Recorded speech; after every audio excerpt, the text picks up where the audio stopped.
CUT प्रवेश परीक्षा के जो परिणाम हैं वो घोषित हो चुके हैं।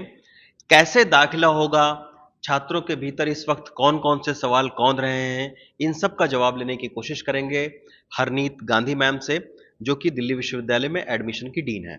मैम, सबसे पहला सवाल कि आज प्रवेश परीक्षा का रिजल्ट आ गया है, लेकिन तमाम सारे जो स्टूडेंट्स हैं उनका वो स्कोर कार्ड ये दिखाते हैं, और इस स्कोर कार्ड में एक जगह पर परसेंटाइल दिया हुआ है। जैसे हम एक बच्चे का कर लें तो एक जगह पर परसेंटाइल स्कोर दिखाया जा रहा है, और एक जगह इन फिगर में जो नॉर्मल स्कोर है वो दिखाया जा रहा है।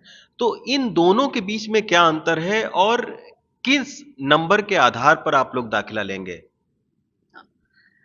देखिए, बच्चों के सीयूईटी के स्कोर पार्ट पे जैसा आपने कहा, दो तरीके से उनके स्कोर्स दिख रहे हैं। एक तो दिख रहे हैं परसेंटाइल, ये एक्चुअली इक्वी परसेंटाइल करके है। आप जानते हैं सीयूईटी के जितने भी पेपर्स हुए हैं ये सारे डिफरेंट सब्जेक्ट्स में हुए हैं। हर सब्जेक्ट में बहुत सारे बच्चे बैठे हैं और इन्हें बहुत सारी भाषाओं में बांटा भी गया था।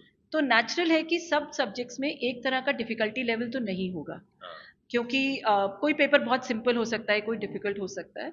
तो उस सबको हमें इक्वल करने के लिए, मतलब एक साधारण भाषा में बता रही हूँ, बहुत मैथमेटिकली नहीं बता रही हूँ, एक सिंपल भाषा में बता रही हूँ कि उन सबको हमें एक प्लेटफॉर्म पे लाने के लिए, मान लीजिए किसी का पेपर बहुत डिफिकल्ट था, किसी का बहुत आसान था, उसको एक साधारण लेवल पे लाने के लिए, इक्वलाइज करने के लिए हम उसे इक्वी परसेंटाइल में कन्वर्ट करते हैं। उसके बाद इक्वी परसेंटाइल में कन्वर्ट करने के बाद एनटीए ने इन्हें एक नॉर्मलाइज स्कोर में कन्वर्ट किया है। तो बच्चों के लिए या अभिभावकों के लिए मैं ये कहना चाहूँगी कि आप बहुत अगर मैथमेटिकली उसमें नहीं जाना चाहते तो आपके लिए ये जो नॉर्मलाइज स्कोर्स हैं यही इंपॉर्टेंट है। हमारी यूनिवर्सिटी में अब जो एडमिशन्स होंगे वो इन नॉर्मलाइज स्कोर्स के आधार पर, तो this is like equivalent to your raw scores. आप रॉ स्कोर्स को जैसे मानेंगे वैसे हम इसको नॉर्मलाइज स्कोर को मान लेंगे। तो अच्छा। जितने एडमिशन होंगे वो हमारे इन सब्जेक्ट्स में जो नॉर्मलाइज स्कोर्स दिए हुए इनके आधार पर होगा। अच्छा। हम परसेंटाइल को कैलकुलेट नहीं करेंगे, हम अच्छा, यूज परसेंट। करेंगे नॉर्मलाइज स्कोर्स को। अच्छा। तो उसकी जरूरत नहीं है, क्योंकि हर बच्चे के कॉम्बिनेशन अलग होंगे। जैसे हमारा, अगर आप इसी बच्चे का जो आप देख रहे हैं, इसके सब्जेक्ट्स हैं, इनके हैं इंग्लिश, केमिस्ट्री, मैथमेटिक्स, हाँ। इंग्लिश, केमिस्ट्री, मैथमेटिक्स, फिजिक्स और जनरल टेस्ट। अब ये बच्चा हमारे लिए जो साइंस के सब्जेक्ट्स है उसमें भी एलिजिबल हो सकते हैं। ये हो सकता है हमारे जो आर्ट्स के सब्जेक्ट्स है, जैसे history honours, political science honour, उसमें भी ये जा सकते हैं। तो इनके लिए हम जो है मार्क्स जो है इनके सब्जेक्ट कॉम्बिनेशन में जो नॉर्मलाइज स्कोर है उनको ऐड करके, जैसे हमारी एलिजिबिलिटी से उनको ऐड करके उनका एक परसेंटाइल स्कोर निकालेंगे। अच्छा। अच्छा मैम, अभी जो सीयूटी का परीक्षा परिणाम निकला है, अगर दिल्ली विश्वविद्यालय की खास तौर पर हम बात करें तो अब छात्र को क्या करना चाहिए? दाखिला कब तक होंगे? तो हमने हमारा ये जो कॉमन सीट एलोकेशन सिस्टम है दिल्ली यूनिवर्सिटी का, वो हमने अभी लॉन्च किया था 12 सितंबर को। शायद बच्चों को ये मालूम ही होगा। अब सीयूईटी का रिजल्ट आ गया। अब हम बहुत जल्दी अपना सीसास का फेज 2 लॉन्च करेंगे, जिसमें बच्चे अपनी प्रोग्राम और कॉलेजेस की प्रेफरेंसेस भरेंगे। यहाँ भी मैं फिर बच्चों से आपके माध्यम के थ्रू रिक्वेस्ट करना चाहूँगी कि बच्चे सभी अपने प्रोग्राम्स और सभी प्रेफरेंसेस जो हैं कॉलेजेस की, वो ज़रूर भरें। सारे कॉलेजेस के? जितनी भरना चाहें भरे, मतलब अच्छा। क्यों छोड़ना, अच्छा। सभी भरिए। नहीं तो कुछ लोग ये सोचते हैं कि उनके नंबर अच्छे आए हैं तो उनको सब भरने की क्या जरूरत है?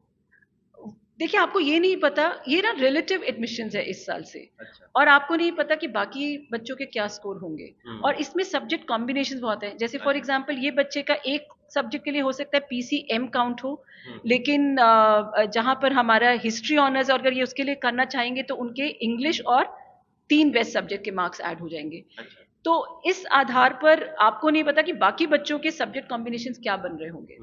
तो आप सभी भरिए ना, अच्छा। सब प्रोग्राम जिसमें भी आप एलिजिबल है सब भरिए।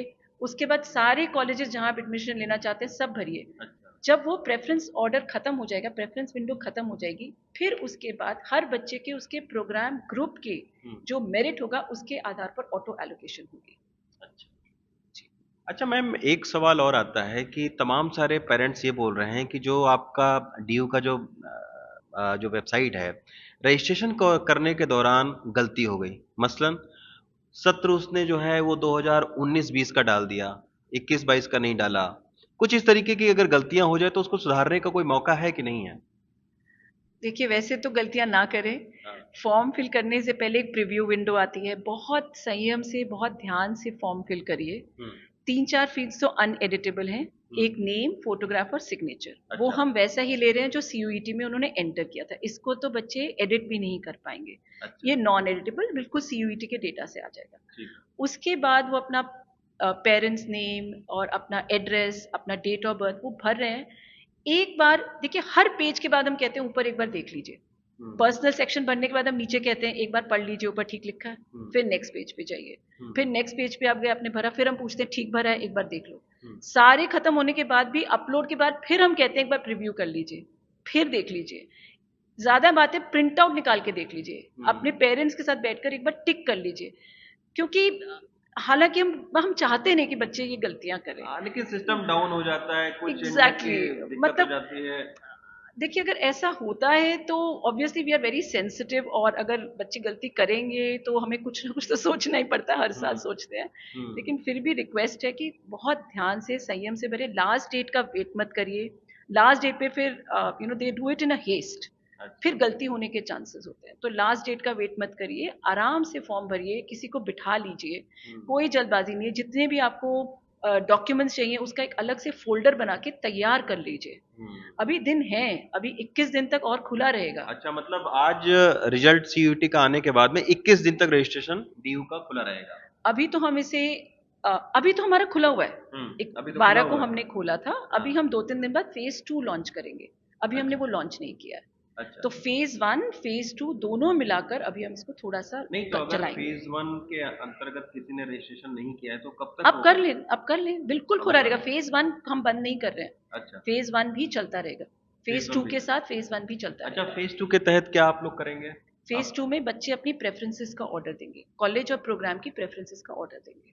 अच्छा। अब फेज 2 में अच्छा, आज कुछ दिल्ली विश्वविद्यालय ने अपनी ओर से जानकारी कुछ साझा की है बच्चों की सहूलियत के लिए। जी, बहुत जल्दी हम एक प्रेस नोट निकालने वाले हैं जिसमें हम कुछ एग्जाम्पल भी दे देंगे कि किस तरह से आपका मार्क्स कैलकुलेट होंगे, और कुछ शेड्यूल भी निकालने की कोशिश में है।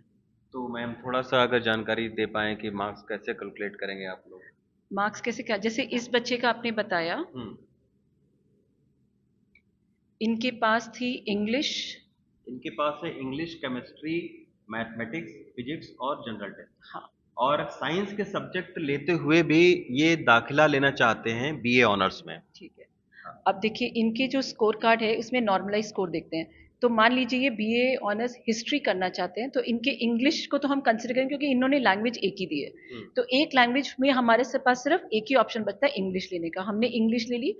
उसके बाद इनके 3 सब्जेक्ट्स जो केमिस्ट्री, मैथ्स और फिजिक्स है, उसमें से सबसे बढ़िया अंक है इनके केमिस्ट्री के। नहीं, इनके पास तो है ही 3, तो इन तीनों को ही कंसिडर करना पड़ेगा। अच्छा। हिस्ट्री चौथा था तो मैं कुछ ऑप्शन देती। तो इनका जो मेरिट बनेगा बीए ऑनर्स हिस्ट्री के लिए वो है इंग्लिश, केमिस्ट्री, मैथ्स और फिजिक्स। ये तो सिंपल केस था। अच्छा। हाँ, एक मैं आपको बता देती हूँ। दूसरा जो आपका, आप यहाँ बच्चे जानना चाहेंगे, वो है अगर ये बीए प्रोग्राम में लेना चाहते हैं, क्योंकि इनके पास जनरल टेस्ट भी है। अगर ये बीए प्रोग्राम में लेना चाहते हैं तो इनके 2 कॉम्बिनेशन बनेंगे। एक तो बनेगा इंग्लिश और इंग्लिश और ये फिजिक्स, केमिस्ट्री, मैथ्स के साथ। दूसरा बनेगा इंग्लिश और सबसे बढ़िया इनका परफॉर्मेंस है मैथ्स में, नहीं सॉरी, केमिस्ट्री में और जनरल टेस्ट। अब जनरल टेस्ट जो था इसमें 218 है 300 में से, क्योंकि यहाँ पर ये जनरल टेस्ट अलग अंक का था। तो हम थोड़ा सा प्रोरेशन करेंगे इन तीनों के मार्क्स को ऐड करके, यानी इंग्लिश, केमिस्ट्री और जनरल टेस्ट, इन तीनों के मार्क्स को ऐड करके फिर हम प्रोरेशन करेंगे। तो जो कॉम्बिनेशन 1 जहाँ पर इंग्लिश और 3 सब्जेक्ट, और दूसरा कॉम्बिनेशन हो गया इंग्लिश, केमिस्ट्री और जनरल टेस्ट, इन तीनों को प्रोरेट करके एक लेवल पे लाएंगे और देखेंगे बेस्ट किस में था, बेटर किस में था। उसको कंसिडर, मतलब बच्चों का कोई नुकसान ना हो किसी भी कॉम्बिनेशन में। कहाँ जहां पर भी एलिजिबिलिटीज कॉम्बिनेशन वाइज है, हम हर कॉम्बिनेशन का निकालेंगे और बच्चे का जो बेस्ट स्कोर होगा उसमें उसको वो उसका स्कोर बन जाएगा उस प्रोग्राम के लिए। अच्छा, अब एक अंतिम सवाल मैम कि ये जो दाखिले की प्रक्रिया है वो कब तक खत्म होगी? नया सत्र कब से शुरू होगा? डिले होगा कि नहीं होगा? क्योंकि आज भी देख रहे हैं तमाम सारे छात्र प्रदर्शन कर रहे हैं आपके विश्वविद्यालय के बाहर कि सत्र डिले हो रहा है उनका। इस बारे में क्या स्टूडेंट से कहना चाहेंगे आप? नहीं, हम कोशिश कर रहे हैं 1 नवंबर से शुरू करने का। 1 नवंबर से? जी, धन्यवाद मैम। तो ये थी डीन एडमिशन जो कि बता रही थी कि कैसे ये दाखिला होगा। उम्मीद है कि सारे सवालों का तो जवाब आपको शायद न मिला हो, लेकिन तमाम सारे सवालों का जवाब मिल गया होगा। हम समय-समय पर फिर से जो है, वो हरनीत गांधी मैम से बातचीत करते रहेंगे ताकि आपकी जो भी दुविधा हो, वो दूर होती रहे। दिल्ली से हरिकिशन शर्मा के साथ रवीश रंजन शुक्ला, एनडीटीवी इंडिया।